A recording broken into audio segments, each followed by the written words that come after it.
Sciences Research Foundation. In the next half hour, you will become witness to some very remarkable experiments with auric motors. Researcher Gerry Vassilatos of Vril-Tech Laboratories has painstakingly selected and performed several experiments with what may be referred to as aura motors or auric engines. These fascinating experiments have been captured here on videotape for our research archives and for your interest and inquiry into the borderlands of science. Once again, welcome to the Borderlands.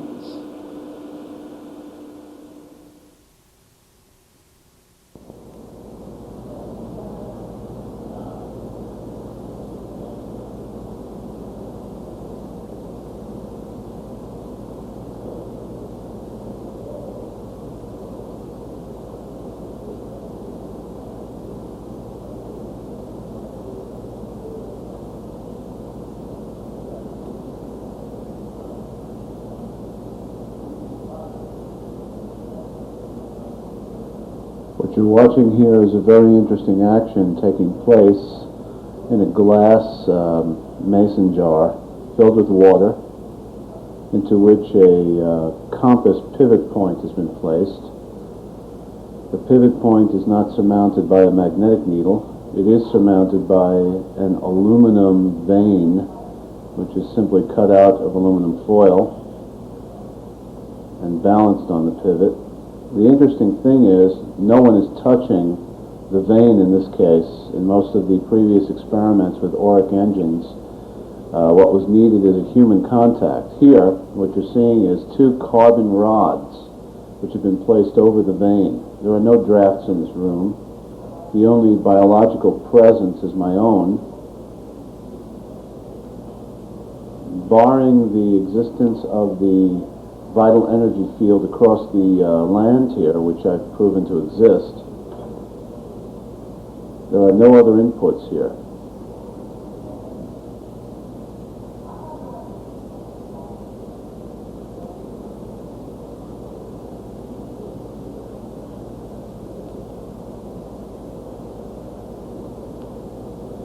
Now the position into which the vane has been hovering right there is magnetic north.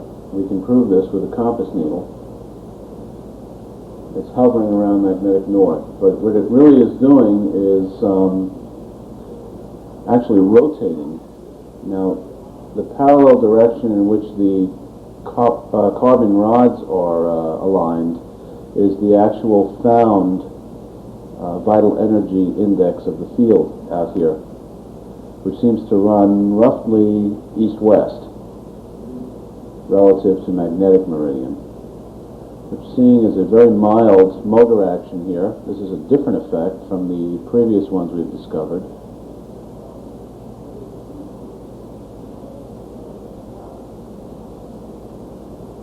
What I'm going to do over here near the sink, to the right of this vane, is just ground my body on the faucet. Let's see what happens.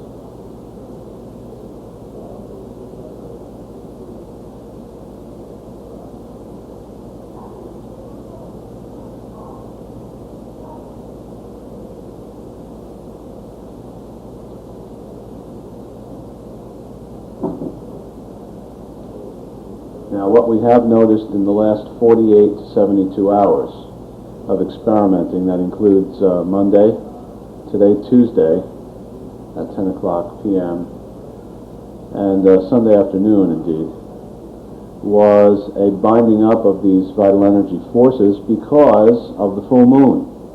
Also, there's been a very heavy cast atmosphere, which seems to have been binding up energy, and also for the last 48 or so hours, I've had a small head cold. And so vital energy in the whole vicinity has kind of been depressed momentarily.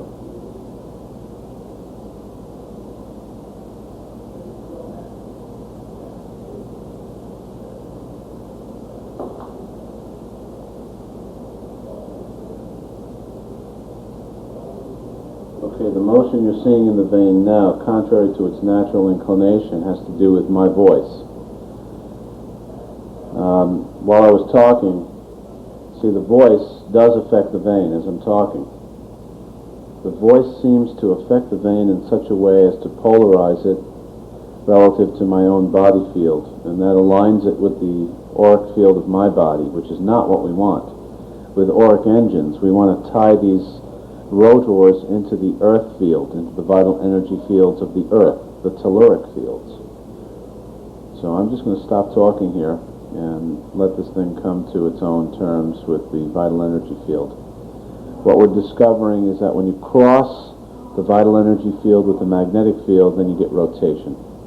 This is the first demonstration of freestanding rotation without any human imposition, without any human touch, that is. All right, let me stop talking and this thing will start going in its own direction.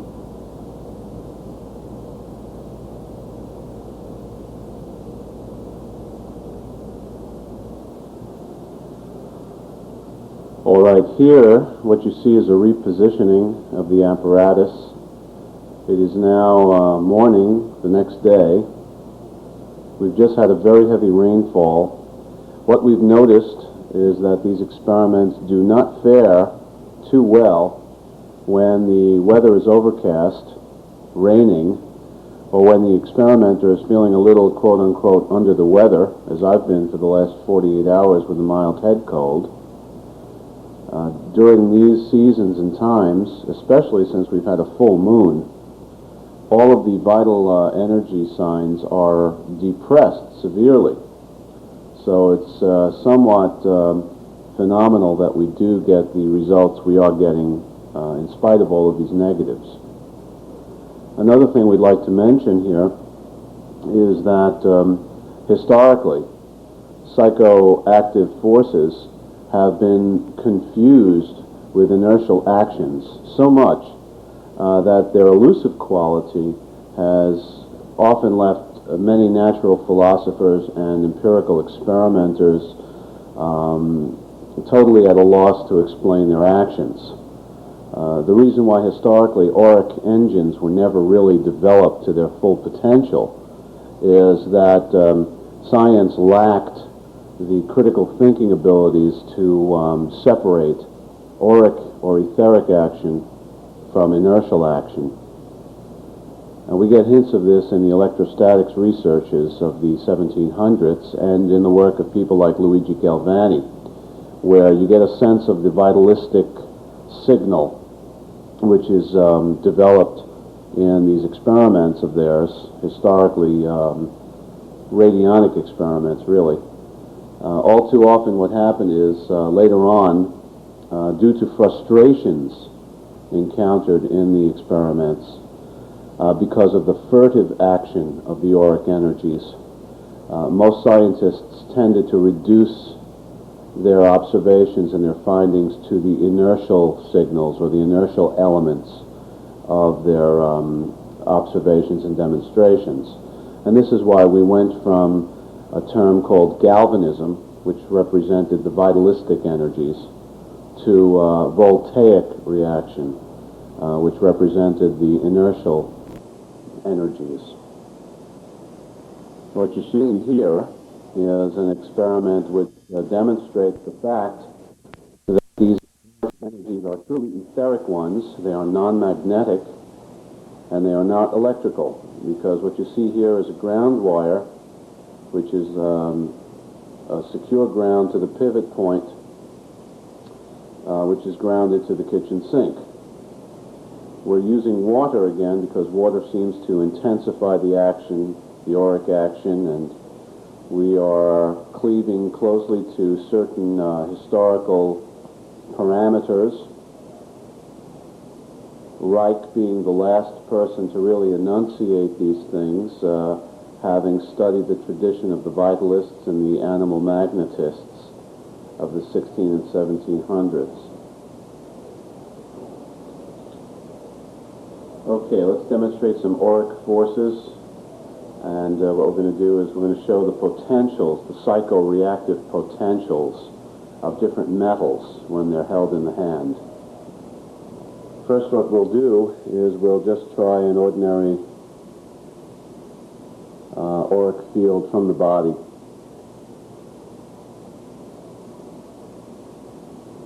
Okay, this pivot is not really balanced well. We want to get it freestanding and free. Okay, that's more free now. Okay.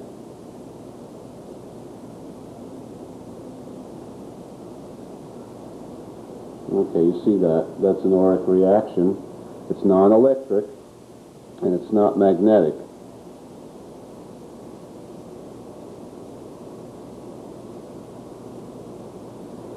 Now what we're showing you with the compass at the lower right of your screen is the magnetic meridian which courses through this region here. Now what we found is that the vitalistic meridian travels roughly perpendicular to this north-south line. If you let this vital energy vein alone for a while, it will tend to lie still along a line which is roughly perpendicular to the magnetic meridian. Occasionally, however, you'll see surges, and that represents the surges in the telluric field, the earth field, which are then projected forth into the surrounding space. In my system of thought, telluric fields come first. They're primary.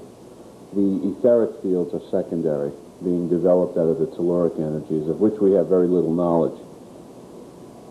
In the etheric wireless compendium, although I'd like to retitle it because of these facts, what we're going to discuss is the idea of ground wave and sky wave, which the academicians had to come up with in order to explain the divergence of action in radio stations. The ground wave actually being the telluric energy of the dowsers. The sky wave being the etheric action of the auric sensitives. First I'm going to show you what happens when you hold a copper strip.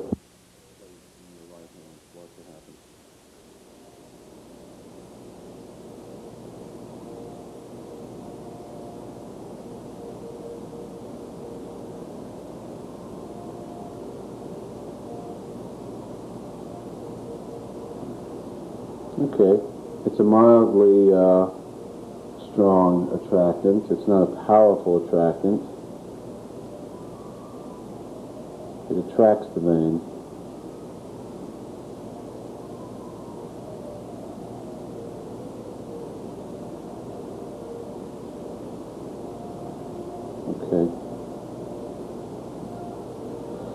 Okay, that's copper.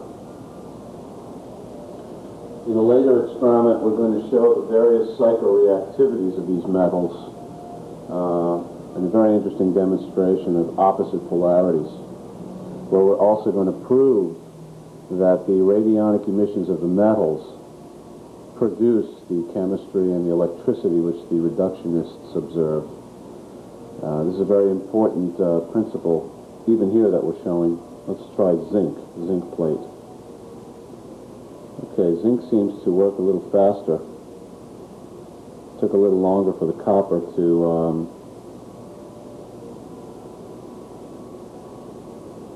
react here.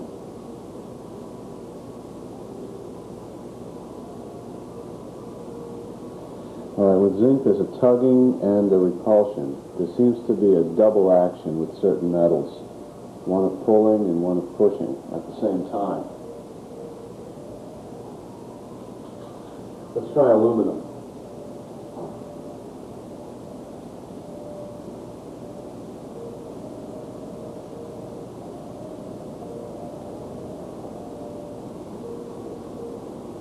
It's pretty strong.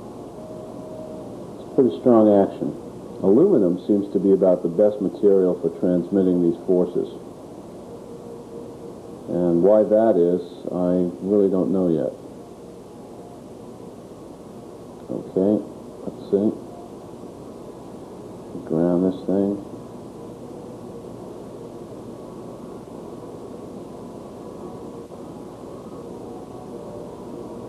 I see the most divergent action there, using the aluminum so far. Now, while these energies are not electrical or magnetic, I have demonstrated that they can deflect a compass needle, and they can also affect electrical changes, but they themselves are neither. Let's try a brass strip. Now you notice as I move around at quite a distance, maybe 8 feet around this thing, it's following me. I'm representing the biological focus in the vicinity here. Now the vital energy field, the telluric field, and the etheric field seem to go off roughly in this direction through the room. Look at this, a repulsion with brass.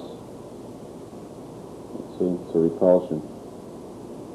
It's fighting the field, the natural field energy. Any biological focus, any organism, is a deformation of the living field which extends and permeates the ground.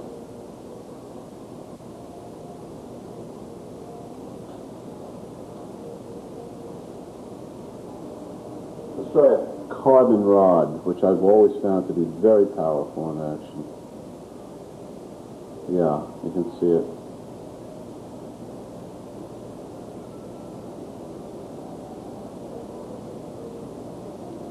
Now the carbon and the aluminum seem to be a great combination for auric energies. So we're going to learn all of these psychoreactive series, and much in the same way as the voltaic experimenters learned the electrochemistry of the metals. Look at this. Now what we found here are several effects. One has to keep their senses really keen to see what's going on in the experiment. One never knows which parameters or variables are being affected. It could be the time of the day, it could be the position of the experiment, it could be the orientation of the experiment, it could be the season of the year, it could be the state of the organism that's doing the experiment, all of these variables, and this is what makes it utterly fascinating and mystifying. We're trying to find the keys and the laws of auric action here. I suspect one of the reasons why auric engines were never really commercially developed is because of their stringent requirements having to do with ground position, orientation, season, these geomantic principles, which the reductionists didn't want to deal with. Although they would have learned a great deal of valuable knowledge concerning their connection, our own human connection with the earth, and our spiritual connection with the earth, and its magnificent array of conscious energies. This would have taught us so much about the earth and would have brought back the old knowledge concerning these energies. Now, if you noticed before, I got a rotational action with the carbon rod.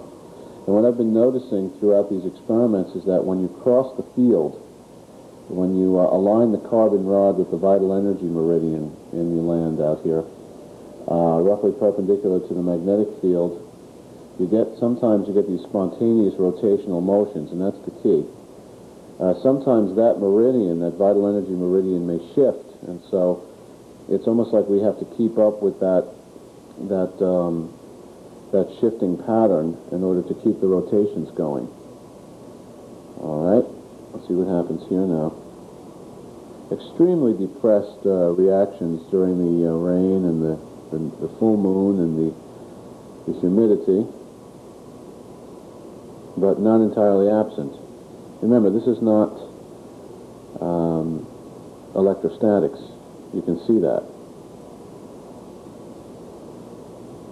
Okay. See what happens if we hold the other end to it. Materials which are held and used in auric reactions assume a polarity. I'm getting a repulsion at this end. Now watch what happens if I use the other end of the rod. Watch what happens now. It stops, and it's attracted. So there is a permanent polarity once the auric field has gone through. Okay, let me see. And you can confuse the polarity by holding it in opposite ends. See, now this should be the positive end, and this should be the negative, the repulsive end. There it's going like that. Okay, now watch what happens when I hold the other end to it. Okay, so there is a fixed polarity once the conductor has conducted the auric energy. All right, this is not to be confused with electrical or electrostatic charges. This is not what we're talking about. We're most likely talking about formative geometries, formative forces. All right, we're going to pause this experiment here, and we're going to submerge the rotor in a mason jar, and I'm going to demonstrate the permeation of... Okay, we've repositioned the device. As you can see, we've placed the pivot inside a mason jar. The vane is considerably smaller, still made of aluminum, centered with a piece of Scotch tape, which is impressed with a pen point so we can fix the balance rather than have the vane fall into the water 1,000 times to our dismay. You can still see the orientation of the compass is the same. And what I'm going to demonstrate here is the fact that auric energy does indeed pass through glass. Watch.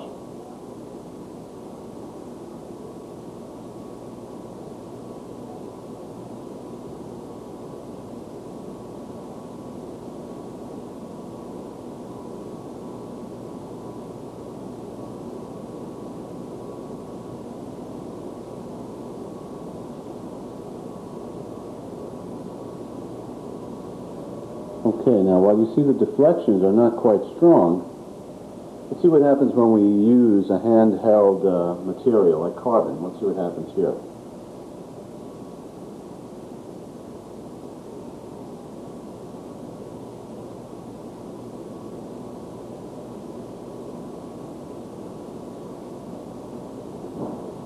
Okay, the deflection is a little stronger. There it goes.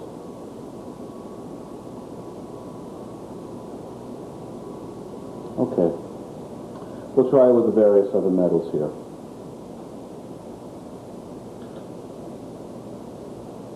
All right, we're always moving our metal sample perpendicular to the rotor. This is copper now.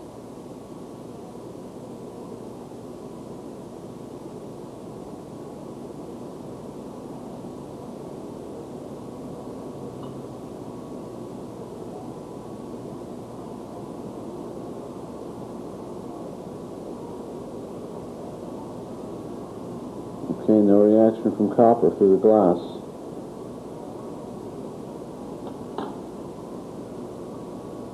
See if we're still on pivot. Yeah, we still are.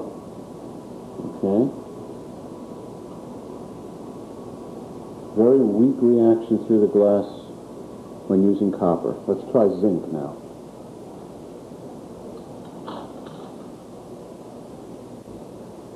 Okay, the dull gray of zinc. Let's see what happens here. Strong reaction. Very strong reaction. Look at that.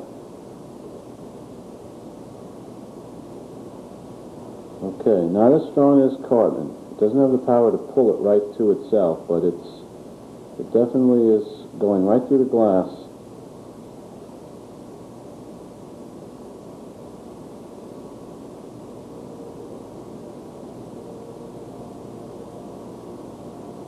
Okay.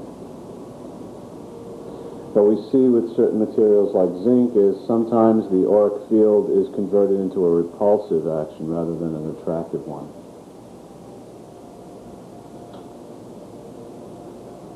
Let's try aluminum. See what happens here. All right, aluminum doesn't seem to possess the ability to propel the ether through glass. Let's try brass. Let's see what happens with brass here. Surprisingly strong reaction. Now glass in air doesn't seem to have that kind of a reaction. In ordinary air, brass does not pull the vane that quickly and powerfully. Let's see what blue cobalt glass will do. pretty strong. Has an effect on the needle, but it's not, it's taking a while. Very powerful effect. Look at that. One thing about these studies that we're realizing is that glass seems to form an excellent substrate for metals. Now, cobalt glass contains cobalt ions, supposedly. In any event, it's been doped with cobalt material. I'm not sure which compound it is, but glass seems to have the ability to best transmit the auric forces under certain conditions and for certain purposes. This is the end of our selection on auric motors.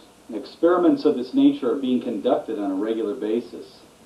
For further information, you may wish to consult the many volumes of the Vril Compendium by Gerry Vassilatos. Each volume is a treasure house of photographs, articles, and patent documents, all of which are related to our present topic, and they are only available from Borderland Sciences. Please stay tuned for our address at the end of the credits, and thank you for tuning in.